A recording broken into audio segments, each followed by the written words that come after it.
안녕하세요. 수박겉핥기입니다. 오늘은 격동의 시대가 낳은 최고의 영웅이자 비극적인 반역자, 경포의 파란만장한 삶을 깊이 있게 파헤쳐 보겠습니다.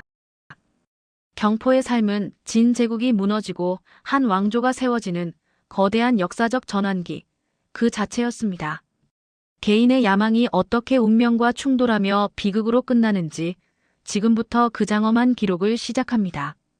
본래 이름은 영포였지만 죄를 지어 얼굴에 먹물을 새기는 경영을 받은 뒤 우리에게 경포라는 이름으로 더 잘 알려진 인물입니다.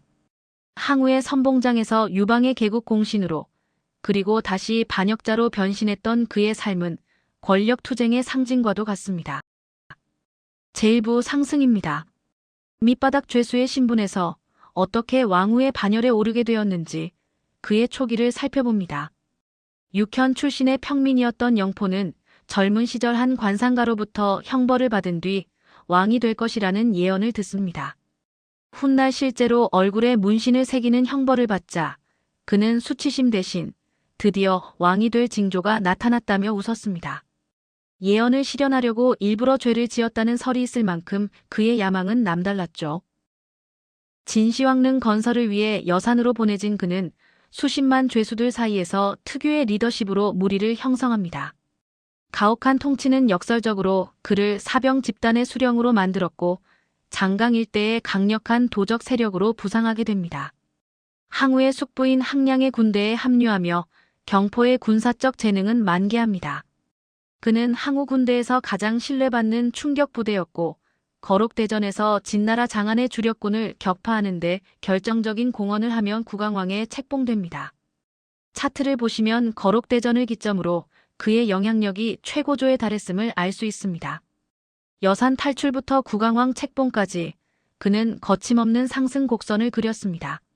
하지만 그의 충성은 어두운 면도 있었습니다. 항우의 밀명을 받아 초나라 의제를 시해하는 등 잔인한 임무를 도맡았죠. 이는 훗날 그에게 지울 수 없는 오점으로 남게 됩니다. 항우는 경포를 정치적 파트너가 아닌 단순한 폭력의 도구로만 대했습니다.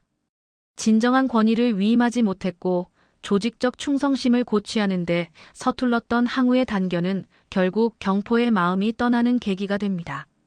초안전쟁이 격화되자 경포는 항우와 유방 사이에서 전략적으로 관망합니다. 이때 유방의 외교관 수하가 나타나 항우의 불신과 유방의 보상을 설득하죠. 냉철한 현실 인식을 거친 경포는 결국 유방에게 귀순합니다. 이 선택은 천하의 판도를 바꿨습니다. 유방은 경포가 남쪽에서 항우를 위협하는 것이 승리의 열쇠라고 말했습니다. 경포의 합류로 항우는 삼면 전선에 노출되었고 이는 초안전쟁 승패의 결정적 분기점이 되었습니다. 제2부 몰락입니다. 개국 공신이 어쩌다 반역죄인이 되어 비참한 최후를 맞이했는지 알아봅니다. 한나라가 건국된 후 평화가 찾아왔지만 유방은 독립적 군사력을 지닌 이성왕들을 의심하기 시작합니다.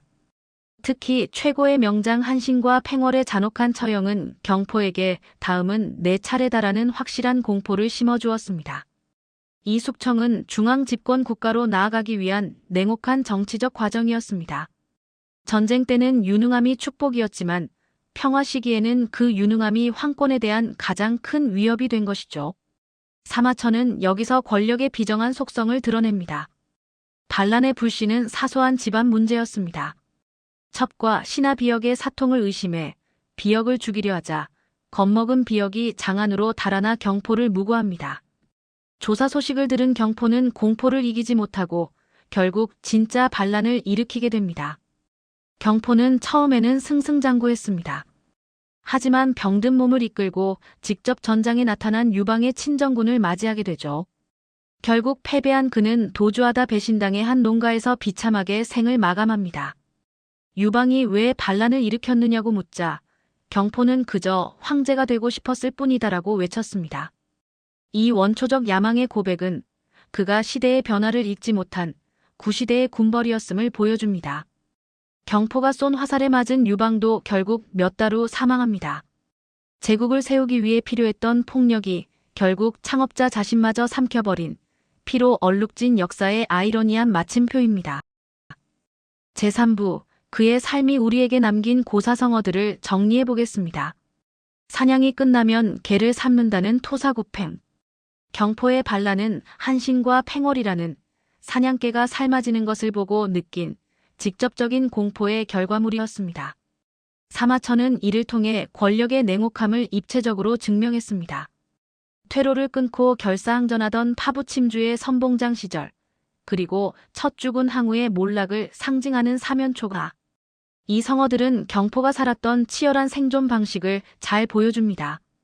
표를 보시면 토사구팽은 반란의 심리적 원인, 파부침주는 전쟁의 양상, 사면초가는 운명의 전환점을 의미하며 경포의 서사와 긴밀하게 연결되어 있음을 알 수 있습니다. 마지막 제4부 인물과 결과에 대한 사마천의 날카로운 평가를 살펴봅니다. 경포는 용맹했지만 정치적으로는 순진했습니다. 그의 야망은 명분 없는 원초적인 것이었죠. 질서의 시대에 전쟁의 규칙을 적용하려 했던 그는 정치라는 거대한 세계에 의해 소멸된 자연의 힘과 같은 존재였습니다.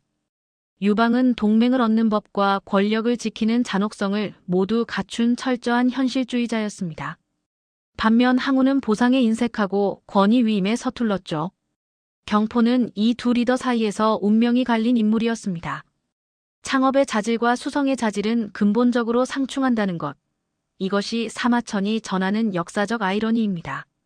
개인의 비극이 거대한 역사적 논리를 반영한다는 점이 바로 사마천 역사서술의 정수라고 할 수 있습니다. 경포의 삶은 단순한 반역의 기록이 아니라 인간 본성과 권력의 속성을 꿰뚫는 거울입니다. 오늘 수박겉핥기와 함께한 시간 어떠셨나요? 구독과 좋아요 부탁드리며 다음 시간에도 흥미로운 역사 이야기로 돌아오겠습니다. 감사합니다.